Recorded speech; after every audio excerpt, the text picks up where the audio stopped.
Assalamualaikum warahmatullahi wabarakatuh. Alhamdulillah. Alhamdulillahilladzi khalaqas samawati wal arda wa ja'ala dhulumati wan nur. Tsumma alladhina kafaru bi rabbihim ya'dilun. Asyhadu an la ilaha illallah wahdahu la syarikalah wa asyhadu anna sayyidina Muhammadan abduhu wa rasuluh.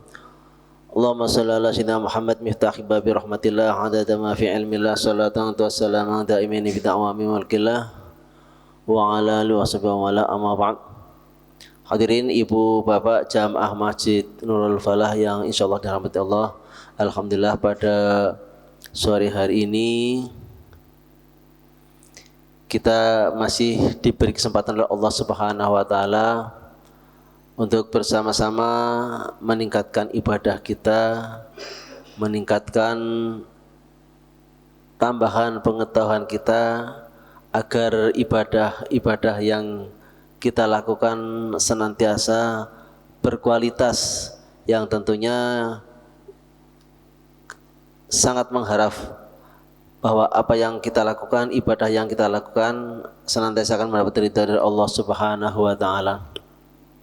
Salawat dan salam tak lupa senantiasa kita curahkan, kita haturkan kepada junjungan kita Nabi Agung Muhammad sallallahu alaihi wasallam beserta keluarga, sahabat dan orang-orang yang mengikuti jejak beliau dari zaman kenabian Rasul Muhammad sallallahu alaihi wasallam sampai hari akhir nanti.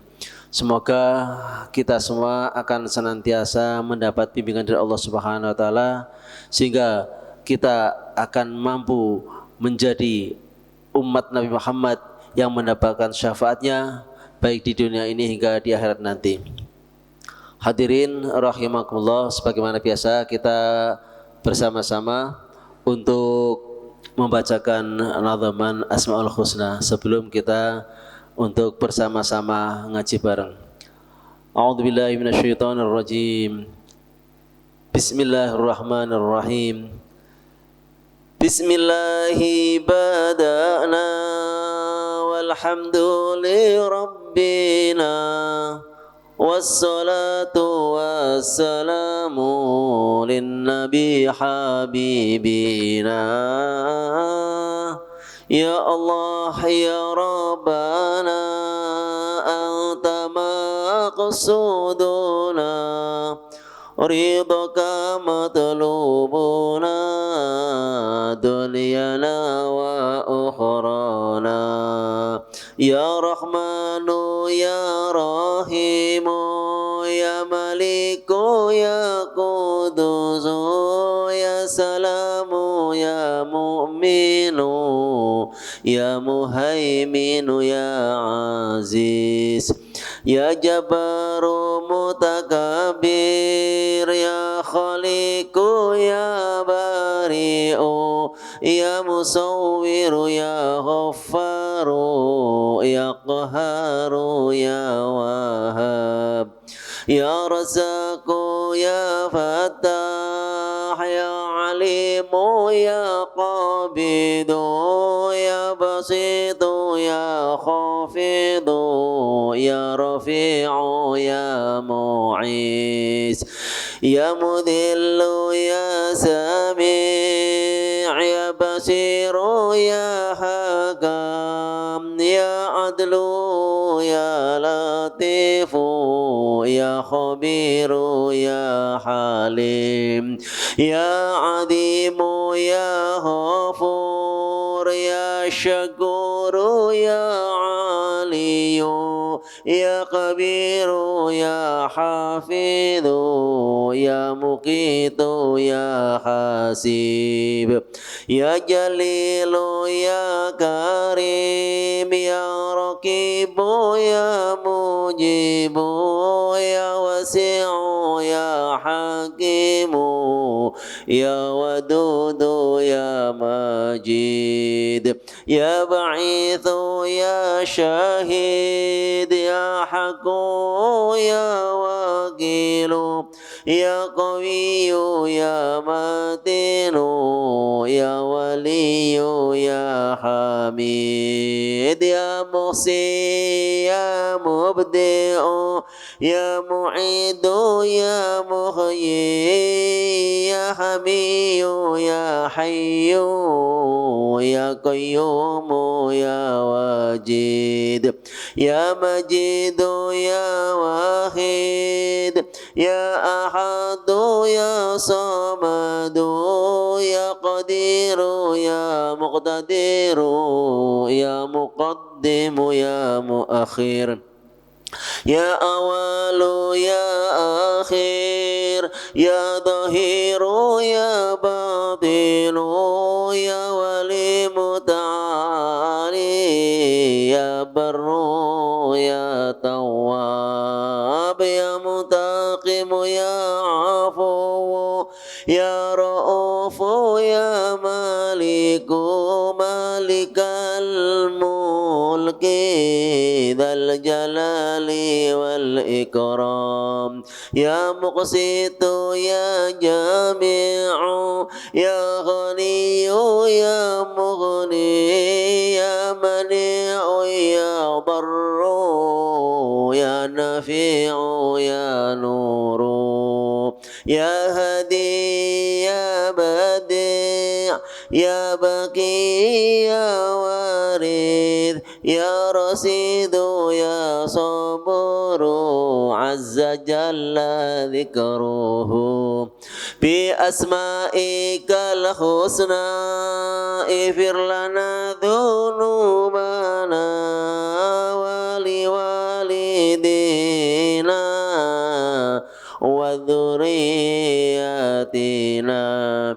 كافر عن سيئاتنا واستر على عيوبنا واجبر على نقصاننا وارفع درجاتنا وزدنا علما نافعا ورزقا واسعا حلالا طيبا وعملا صالحا ونور قلوبنا ويسر أمورنا وسخي أجسادنا دائما حياتنا إلى الخير قربنا عن الشر بعيدنا والقربى رجاؤنا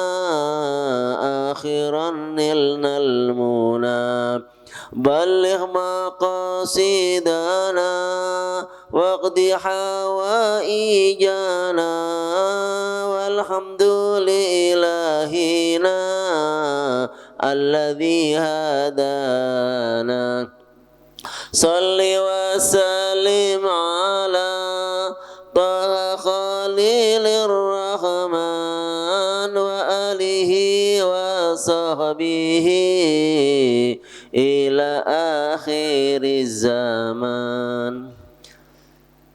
Baiklah, kita lanjutkan Bapak dan Ibu. Kita sudah menjalani bulan suci Ramadan di hari yang ke-19 nggih. Berarti masih insyaallah masih kurang 10 hari lagi. 10 hari lagi, semoga Allah senantiasa memberikan kekuatan, memberikan kesehatan, kesabaran. Yang tinggal sepertiga lagi kita bisa menyelesaikan kewajiban kita yang 1 tahun sekali kita laksanakan, yaitu bulan puasa di bulan Ramadan. Bapak dan Ibu sekalian yang saya hormati, di sini sore hari ini kita ingin mencoba menyampaikan sesuatu hal yang pasti terjadi pada diri kita semua yang hadir di sini, apalagi yang tidak hadir juga sama saja. Yang belum bisa hadir pada sore hari ini juga akan mengalami hal yang sama, yaitu tentang kematian. Bahwa kematian yang akan kita alami ini nampaknya, kelihatannya begitu ya. Ada yang kematian itu cukup dengan batuk-batuk jatuh mati, ada yang hanya tersandung tali atau batu kemudian jatuh mati, jatuh di kamar mandi kemudian mati. Banyak jalan menuju Roma untuk menuju suatu kematian. Namun kematian yang dialami nampaknya hanya begitu, tapi sebenarnya proses dari sebuah kematian itu tergantung daripada amal perbuatan kita di dunia. Katon kita gampang, mati ini gampang teman ya, deksek ya. Apakah sama mati ini wong sing langsung bet ditabrak mobil dengan orang yang selonjor gitu ya? Itu kemudian yang mengalami kematian atau sakarat yang sangat-sangat lama sekali, apakah sama atau tidak? Itu nampaknya seakan-akan mungkin orang yang matinya kita lihat seakan-akan lama sekali itu seakan-akan ini mungkin orang di dalam dunianya tidak pernah ibadah atau bagaimana ya, atau begitu. Ada lagi ya yang seakan-akan hanya matinya begitu cepat ya. Tapi sebenarnya di antara proses-proses itu ya tergantung tergantung keimanan seorang ya. Kalau kita sering berdoa Allahumma win alina fi syakaratil maut gitu ya. Artinya sebenarnya kita minta dimudahkan oleh Allah Subhanahu wa taala agar kematian itu kita dipercepat, jangan terlalu lama. Karena kalau kita terlalu lama itu setan itu akan gampang sekali mengganggu kita Bapak dan Ibu. Jadi berusaha bahwa setan menggoda kita itu dari pertama kita sudah mengerti ya, apa yang namanya hak, apa yang namanya batil, yaitu kita sudah dihitung ketika kita akil balik, maka setan itu sudah mulai menggoda ya, sampai kita mau meninggal dunia, sampai kita mau syakaratul maut ya, sampai ketika kita sedang sakaratul maut itu setan menggoda terhadap orang yang paling disegani atau orang yang paling didewa-dewakan gitu. Makanya kita tidak boleh mendewa-dewakan seseorang ya, makanya ilahi anta maksudi, kita itu harus benar-benar cinta kita kepada Allah dan Rasulnya di atas segala-galanya, di atas cinta kepada istri kita, kepada anak kita, kepada seluruh harta kita, bahkan jabatan kita. Itu cinta kita kepada Allah Subhanahu wa taala harus lebih tinggi daripada yang lainnya. Kemarin saya sampaikan kita tidak boleh membuat cinta tandingan ya terhadap Allah Subhanahu wa taala. Bapak dan Ibu, alhamdulillah puja-puji hanya milik Allah tabarakallahu taala, dan salat salam juga kita iringkan selalu kepada Rasul kita baginda Muhammad sallallahu alaihi wasallam. Bahwa sore hari ini tadi kita akan membahas tentang kematian ya, jadi tentang detik-detik kematian. Nah, sebelum kita membahas tentang detik-detik kematian itu kita harus tahu ya tentang siapa malaikat maut ya, yang orang sering mengatakan malaikat Israel ya. Nah, dan apa tugasnya? Apakah kemudian malaikat maut juga bisa meninggal ya? Bagaimanakah kondisi malaikat maut di akhirat? Bapak dan Ibu, ma'asyiral muslimin yang dimuliakan Allah Subhanahu wa taala, Allah Azza wa Jalla. Kafa bil mauta wa idza. Kata Nabi Muhammad sallallahu alaihi wasallam bahwa kematian itu adalah pelajaran yang besar yang dipetik ya di dalamnya. Maka dikatakan oleh Ibnu At-Taimi rahimahullahu taala bahwa ada dua perkara yang bisa memutuskan kelezatan dunia. Zikrul maut wa ikrul mauquf baina yadillahi azza wa jalla. Bahwa jadi ada dua hal yang bisa menjadikan atau bisa memutuskan tentang kelezatan dunia. Yang pertama adalah mengingat kematian, dan yang kedua mengingat bahwa kita akan dihadapkan di hadapan Allah Subhanahu wa taala. Dan berkata pula para ulama salaf yang lainnya bahwa siapa yang banyak mengingat mati dengan kematian, bahwa siapa yang mengingat dengan kematian, maka Allah akan memuliakan tiga perkara. Jadi barang siapa yang mengingat akan kematian, maka Allah akan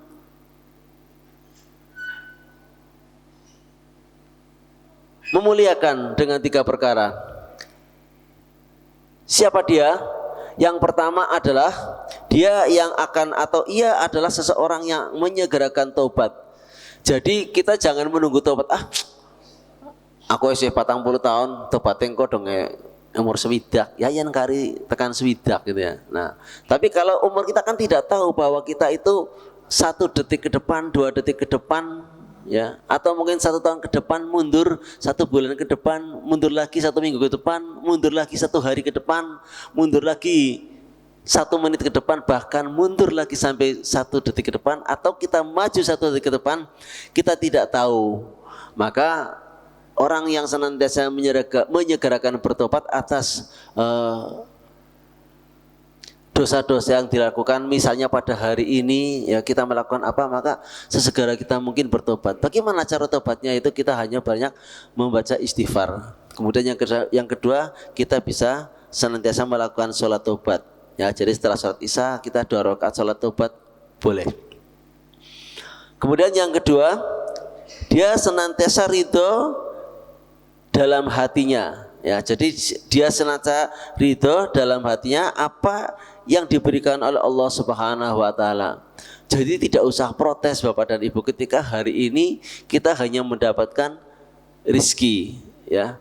Yang tadinya sudah ada di pikiran kita, sudah ada di bayangan kita bahwa nanti kita akan mendapatkan sesuatu, kita akan mendapatkan rizki, barangkali uang, ya. Jadi makanya kita tidak boleh bergantung kepada selain Allah. Allahus Somad. Allah itu tempat bergantung segala sesuatu. Udah gampangannya kayak saya lah, seorang guru yang jelas-jelas sudah tiap bulan itu boleh dipastikan ya, orang mengatakan boleh dikatakan pasti dapatnya itu cair. Tapi itu juga belum pasti ya. Jadi orang yang mengatakan mesti cair tanggal 1, tanggal 2 gitu kan. Ya, mungkin kita sudah punya janji dengan seseorang. Saya misalnya sudah janji dengan Pak Zulham, Pak nanti tanggal 1 ya. Nah, kemudian gaji saya itu tidak diambil di kantor misalnya, harusnya di ATM. Dari rumah berangkat, Pak, sebentar Pak, saya tak ambil dulu uangnya gitu. Tapi ternyata apa? Setelah ya sampai di ATM, begitu baru buka pintu, listrik mati. Nah, apakah ini bisa kita tentukan yang semacam ini ya? Makanya kita tidak boleh bergantung kepada selain Allah. Walaupun itu orang mengatakan wis pasti, tapi itu tidak bisa menjadi pasti ketika kita ini. Makanya kita tidak boleh memastikan sesuatu, atau dalam bahasa Jawanya itu tidak boleh mendahului kerso. Ya. Kemudian keutamaan yang ketiga yang dia diberikan oleh Allah Subhanahu wa taala, ya akan rajin melakukan ibadah, ya. Dia akan rajin melakukan ibadah. Ini yang bisa merasakan bukan saya yang ngomong ya, tapi Bapak dan Ibu sendiri yang merasakannya. Ya, yang bisa menikmati bahwa saya sebenarnya itu rajin ibadahnya enggak. Nah, jadi kalau saya kok kayaknya kok digawe enteng ya, pan sembahyang enteng, tangi subuh enteng gitu kan.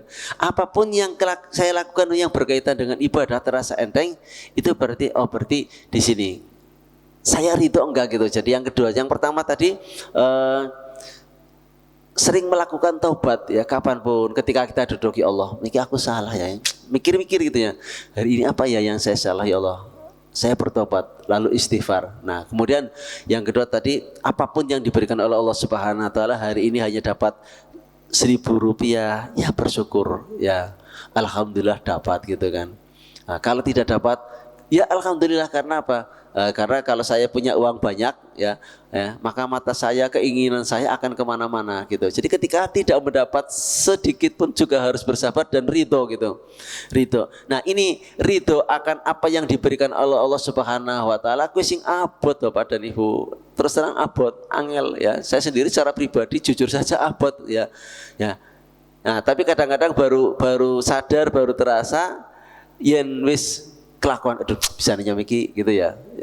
Sama ketika saya sering anak-anak saya sering sakit, kadang banyak mengeluh ya. Sebenarnya di situ tempat Allah menguji, tempat kita berlatih ridho atau tidak ketika kita mendapatkan sesuatu yang ini gitu ya, sesuatu yang ini. Ya. Ya, kemarin saya juga akan mendapatkan kabar bahagia sekali gitu ya. Nah, tapi ternyata Allah berkehendak lain. Upaya itu sudah dilakukan. Besok Pak, tinggal ya. Dah dilaksanakan hari ini. Kalau hari ini tidak dilaksanakan, gagal sudah gitu. Ternyata sudah saya lakukan dan sampai jam 3. Nah, dan sudah berhasil. Tapi Allah berkata lain juga Bapak dan Ibu. Ya, apa yang menjadi kebahagiaan itu yang menjadi sesuatu. Padahal berita itu datang di pagi hari, ya, subuh. Ya, saya harus melakukan sesuatu dan sesuatu harus saya lakukan. Kalau saya tidak melakukan di hari ini, gitu ya, maka gagal sudah. Ternyata kata-kata gagal sudah itu malah setelah saya selesai melakukan hal itu dan saya lakukan sampai jam 3 sore dan berhasil sampai jam 3 sore, berarti kan hari ini juga misalnya kita, misalnya tadi pagi lah katakanlah, hari ini saya jam 3 harus hari ini sudah berhasil sampai jam berapapun lah, pokoknya hari ini kan batasnya sampai jam 12 malam, tapi peristiwa itu saya lakukan, saya upayakan, ternyata sampai jam 3 alhamdulillah berhasil. Tapi ternyata yang saya lakukan sampai jam 3 itu ternyata tidak bisa berhasil. Ya, itulah makanya kita tidak boleh bergantung kepada selain Allah. Kita jangan terlalu berharap ya akan janji manusia, berharap kepada selain Allah. Kenapa? Nanti pada akhirnya akan kecewa. Namun demikian karena kami sudah didasari bahwa apa yang dilakukan itu adalah hanya sebagai ikhtiar, dan saya tidak berharap bahwa apa yang dilakukan saya ini akan berhasil 100%, maka saya hanya berharap semua ini Allah yang akan menentukan. Jalan pertama mulus sampai jam 3 sore, tapi ternyata setelah jam 3 sore ke sana ternyata ada aral melintang sehingga akan menjadikan keberhasilannya itu tidak tercapai. Kemudian begitu sebaliknya, wa nazal mauta fiqal bi thalathatin. Jadi tapi kalau dia melupakan adanya kematian, jadi sebaliknya, jadi apabila Bapak dan Ibu melakukan apa yang namanya kematian, maka kita, Bapak dan Ibu, termasuk saya ya, akan diazab dengan 3 perkara juga. Yaitu yang pertama dengan menunda-nunda taubat. Jadi orang-orang yang tidak ingat kematian itu akan menutup, aku si waras kak, tenaganya ngisi rosa kak, tenaganya ngisi nom, waktunya si dawa pengerasane gitu kan. Padahal yang namanya malikal maut itu datang tidak dengan pertama melihat usia ya usianya masih muda ya, masih bayi, tidak ya. Tidak juga melihat dengan alfabet ya, dengan urutan ya. Kalau urutannya A ya berarti Ali Al-Fatah kan ya, tapi ternyata tidak ya. Bahkan mungkin dari Z dulu ya, nyatanya Kiai Zainuddin MZ sudah dipanggil Allah lebih dahulu. Jadi itu intinya artinya bahwa Allah itu malaikat maut itu memanggil kita bukan dari alfabet ya. Ya, bukan dari ayah Gunawan, bukan ya, mungkin bisa juga dari ya yang namanya ya M Mukhrodi, itu bisa jadi kan ya, diambil tengah-tengah, itu adalah hak prerogatif Allah dengan memerintahkan malaikat maut. Kemudian dia tidak senang dengan pemberian Allah yang sedikit ya. Ya Allah, sadina-dina muput ya, narik ya, oleh semenit ya. Nah, ini tidak bersyukur bahwa apa yang dilakukan oleh Allah itu yang paling berkah gitu ya. Jadi sedina muput ya, ngecat ya, atau mungkin masang listrik, kalau dulu saya masih masang listrik, sedina muput jebule ya, upaya ora korup gitu kan ya karena pernah ada suatu cerita. Itu teman saya, Bapak dan Ibu, itu punya ponakan kerja di Chinese, ngapunten. Nah kemudian dandani sanyo Bapak dan Ibu, sanyonya mati ternyata kebakar ya. Lah si CNS itu kepada pelayannya mengatakan kon duwe wong ora sing bisa dandani listrik gitu. Nah, ada om ya, nanti saya nih. Nah dia memanggil omnya gitu. Jadi dia memanggil Pak D-nya, Pak D ini saya nih. Terus dia ditanya, engkau bayar berapa? Ya sekarpe gitu. Jadi karena merasa ponakannya yang jaluk tolong ume, bar ditakoni majikane, biaya ini pira sakarpe. Padahal nyebut gawe sedina diwen 10.000 Pak. Ya kayak ngelus dada ya. Nah ini makanya ini hal-hal yang semacam ini kita kadang-kadang rezeki begitulah. Jadi itu cerita itu teman sekolah saya gitu, orang korup gitu. Makanya ini kon tulung nggih angger ngomong anu ditarget wong memang regane semono ya semono. Nah, ini kadang-kadang ujian-ujian itu akan datang pada kita masing-masing ya bahwa kadang sesuatu ini. Tapi ketika kadang-kadang kita mendapat rezeki yang tidak pernah disangka-sangka ya, dolanan kanca tok ya, pensil silaturahmi jebule balik disangoni ya. Sing ora pernah disangka-sangka gitu kan. Ya, selagi ora duit dolan pengen lintang mono jule. Nggih, alhamdulillah terus oleh rezeki. Salami jebule 200.000 padahal orang nyambut gawe ora apa cuma klindong tok gitu ya. Nah, ini kadang-kadang kita malah tidak bersyukur ketika kita mendapat paling ya sudah alhamdulillah tok ya. Padahal ketika kita mendapatkan sesuatu itu paling tidak keluarnya sesuatu yang tidak payah dikeluarkan 10% ya. Doa kan oleh 200 tok-tokaken 20.000 ya. Gitu ya. Agar lebih terus nggak tahu sih nggak disangka-sangka terus langsung dijukot orang boleh mah kalau takakan nang tang masjid kana gitu. Kayaknya abot ya abot mesti gitu. Padahal itu rezeki yang paling mudah. Karena apa? Ketika kita mendapatkan mengeluarkan zakat pun itu juga misalnya saya mengelola tanah. Lah tanah itu seperti di sini ya, di sebelahnya gereja itu kan harus disedot airnya. Itu kan zakatnya kalau senisab mendapatkan 10 kintal dalam panenan, maka nisabnya kan 10 kintal, maka harus mengeluarkan 5% ya. Jadi 10% dari penghasilan itu. Tapi kalau saya di Moga di sana ya, karena airnya gampang jejak watu tok pangapunten jejak watu tok ini bendungaken banyune munggah gitu ya, banyune munggah ya itu berarti 10%. Ketika saya mendapatkan 10 kuintal itu berarti zakatnya adalah 1 kuintal gitu ya. Tapi ya bukan ini pamer, tapi kalau misalnya kita tidak dilatih Bapak dan Ibu dari yang kecil ya mesti sungkan, mesti abot gitu. Makanya ketika awal-awal saya memulai istilahnya bisa memiliki sebidang tanah oleh 5 kintal ya tak tokakan ya 5 kintal setengah kintal tak coba terus sehingga pada suatu ketika jebret dapat besar orang kaget gitu ya, tidak kaget gitu ya, karena pernah terjadi mendapatkan 14 kintal kurang 10 kilo gitu ya, padahal pada umumnya hanya dapat 9 tanah dengan luas 1/4 itu hanya dapat itu maksimal kalau sadon ya, kalau sadon itu dapatnya 9 kintal Bapak, dan itu tanah 1/4 bau ya. Jadi maksimal 9 kintal tapi urung nisab belum diwajibkan mengeluarkan ya. Tapi karena saya ingin berlatih ya saya keluarkan 90 kilo gitu kan, sehingga pada giliran berikutnya sesuatu yang tidak pernah disangka-sangka itu bersih ya, bersihnya dapat 13 kintal 90 kilo. Nah kotornya itu sekitar 17 kintal. Itu hal yang tidak pernah dibayangkan Bapak dan Ibu. Orang lain akan mengatakan kok bisa semono ya gitu kan. Nah padahal dalam perjalanan itu sudah pernah dilakukan hal-hal yang orang lain tidak pernah melakukan ya.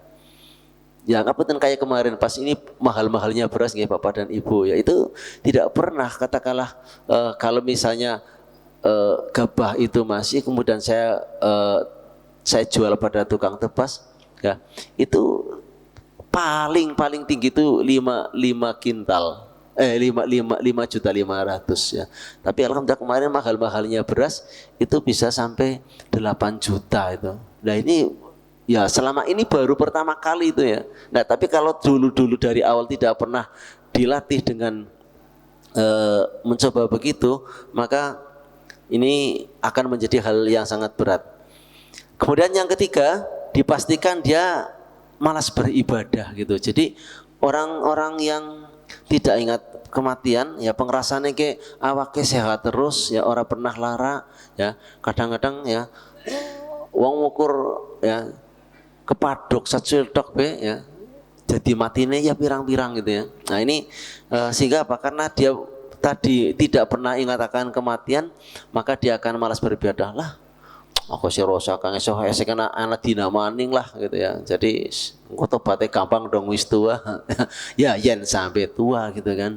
Ya karena hal yang namanya kematian tadi tidak pernah bisa kita sangka-sangka, tidak bisa pernah kita prediksi ya.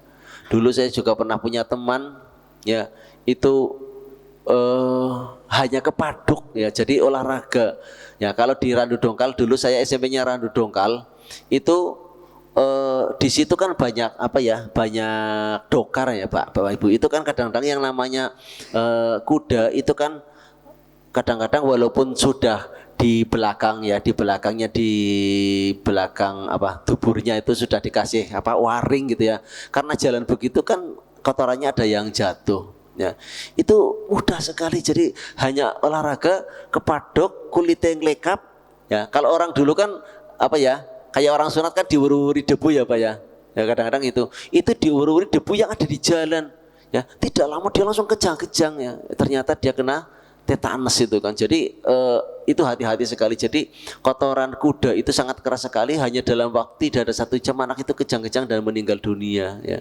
jadi jalannya hanya itu saja gitu Bapak dan Ibu ya yang namanya mati itu satu tapi beribu-ribu cara jalan sebuah kematian. Jadi kaum muslimin rahimakumullah, kullu nafsin dha'iqatul maut ya, setiap jiwa itu pasti mengalami yang namanya kematian ya. Nah, kematian itu entah kapan terjadi kita tidak tahu ya. Jadi banyak jalan-jalan kematian yang ini. Fa idza ja'alahum sa'ata wa la yastaqdirun. Jadi bahwa kematian itu tidak akan bisa ditunda. Maka kalau begitu mengapa tidak mencegah ketika nyawa kita mau dimatikannya? Jadi kenapa kita tidak bisa mencegah nyawa telah sampai di kerongkongan dan kita atau kamu ketika itu mampu melihat dan kami lebih dekat kepadanya kepada adanya pada dirimu sendiri tapi kamu tidak bisa melihatnya kata Allah begitu. Maka mengapa jika kamu memang tidak dikuasai oleh Allah kamu tidak mengembalikan nyawa itu jika kamu ada orang-orang yang benar. Artinya bahwa kematian itu pasti akan datang siapapun kepada siapapun dan orang yang pertama ya bahwa kematian itu pasti datang terhadap siapapun ya.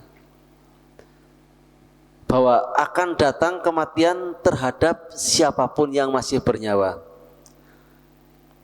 Bapak dan Ibu bahwa di dunia ini hanya satu orang yang pertama kali bercita-cita ingin mati, yaitu Nabiullah Yusuf alaihissalam. Ya, disebutkan dari Ibnu Abbas rahimahullahu taala anhum bahwa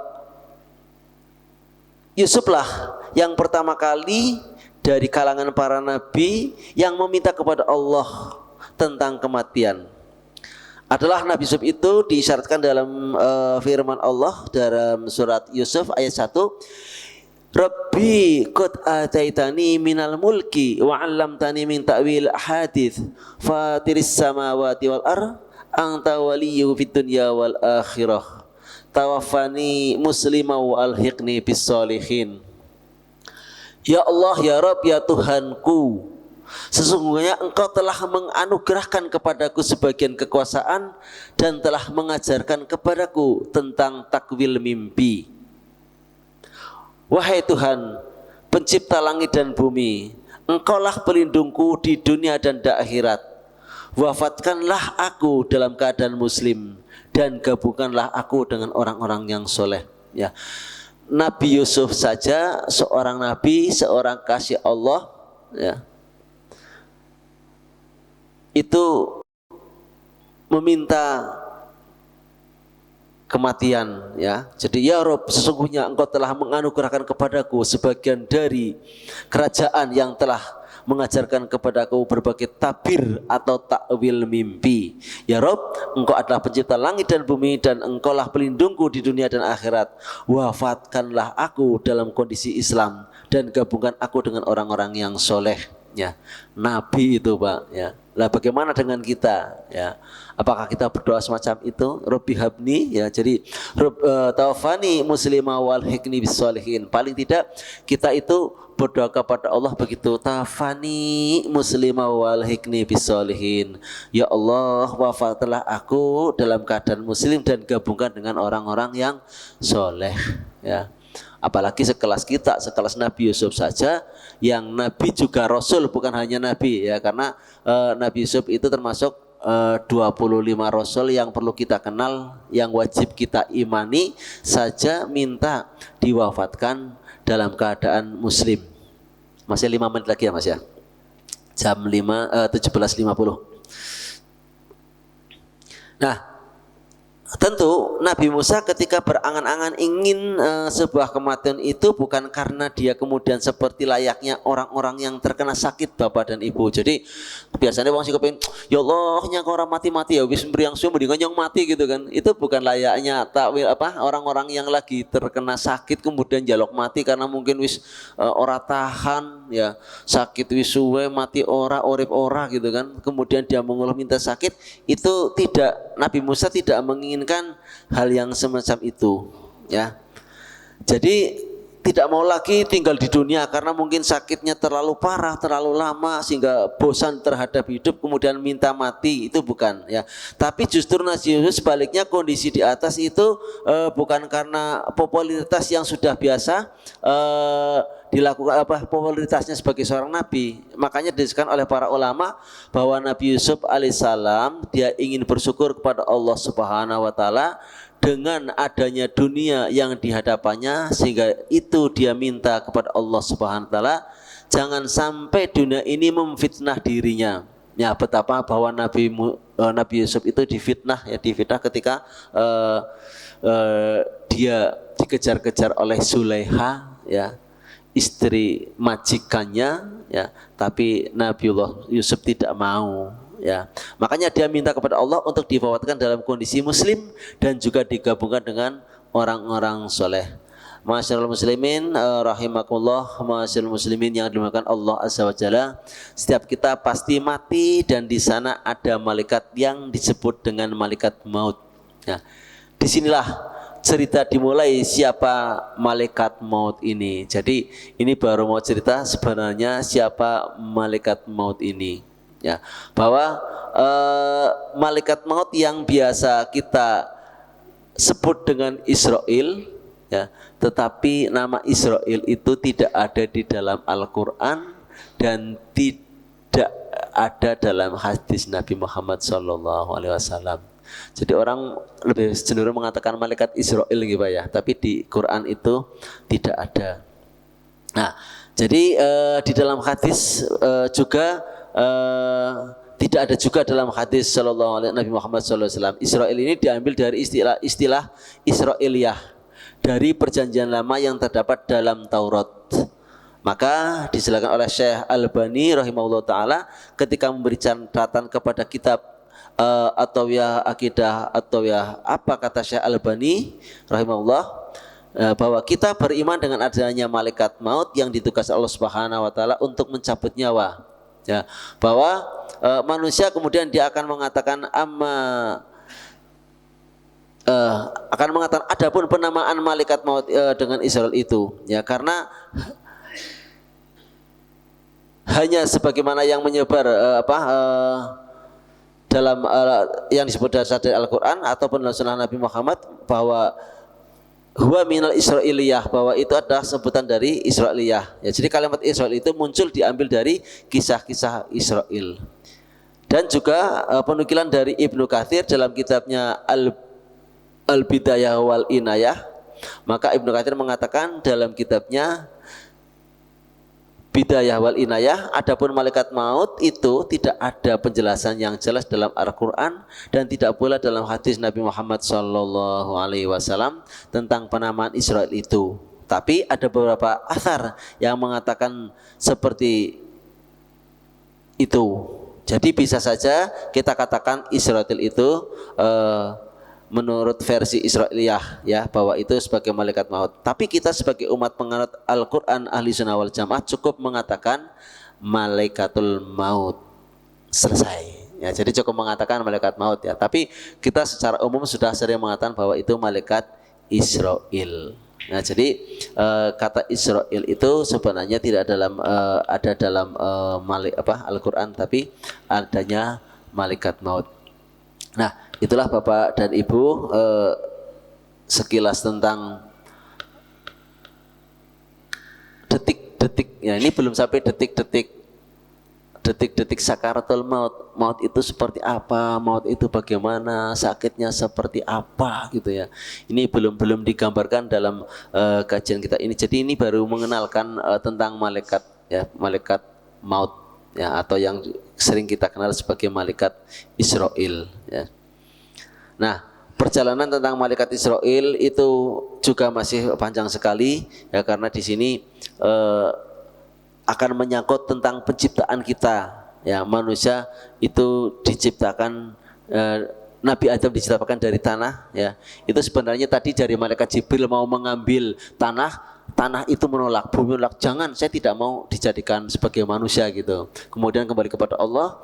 Kemudian Jibril, Mikail juga gagal mengambil tanah untuk diciptakan sebagai Adam, dan yang berhasil adalah malaikat Israil. Maka dari itu kenapa malaikat Israil yang diberi tugas untuk mencabut nyawa? Karena cerita awal dari penciptaan Adam itu yang berhasil mengambil tanah ya di bumi ketika mau diciptakan sebagai Adam itu malaikat Israil atau malaikatul maut. Maka Allah mengatakan, maka dari itu karena kau yang berhasil mengambil tanah pada saat itu, maka itu ya. Kiranya itu saja Bapak dan Ibu yang bisa sampaikan. Sebelumnya mari kita bersama-sama asyhadu alla ilaha illallah astaghfirullah nas'alukal jannata wa na'udzubika minan nar. Allahumma innaka afuwun tuhibbul afwa fa'fu anna ya karim. Assalamualaikum warahmatullahi wabarakatuh.